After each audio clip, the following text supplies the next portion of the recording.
So I think I have a natural inclination towards community organizing and advocacy work. I think certainly that's a lot of where I started off in terms of the opportunity to engage with target market and to be able to plug in where there were opportunities for young people in larger community-driven efforts where there were adults working in their full-time jobs concerned about these issues, but where I was able to really feel like I could see the difference that I was making on a larger scale. So knowing that spending time meeting with a legislator or encouraging my peers to write letters to the editor to gain additional traction and media made a difference.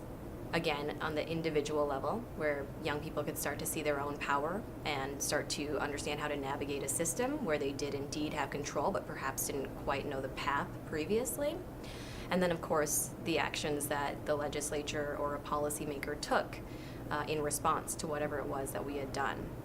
So I think that being a path that hasn't yet become something that young people are trained in as readily and know that they're able to influence holds a lot of power, because there's a lot of opportunity there for that pathway to be further defined and to invite more people into it. I think social change takes a lot of different, what's the word I'm looking for?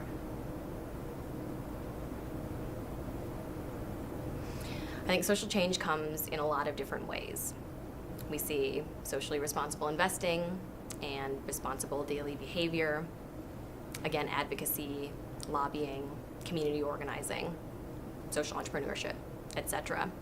And those are all different ways of making change. I think they're ways of making change in an individual person's life, in the lives of those who are watching them and being affected by what's happening, and they also help to build the field or the community in which that person is working.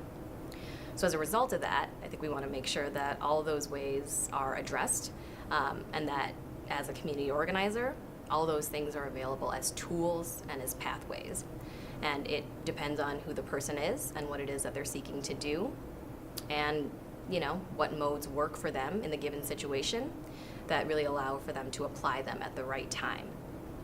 So I think it's important to not be exclusionary of any of those tactics, but that if there are some that work best for specific people, that speak more to their natural interests as well as what they believe works in the world and what they've seen to work, that's a place to start. Because when you can develop your own power and your own agency and your own style of making change work, again, that allows you to be on your path to exploring whether there are other ways to include in the future as your own interests and skills develop. And it also allows others to be learning from you in working alongside you.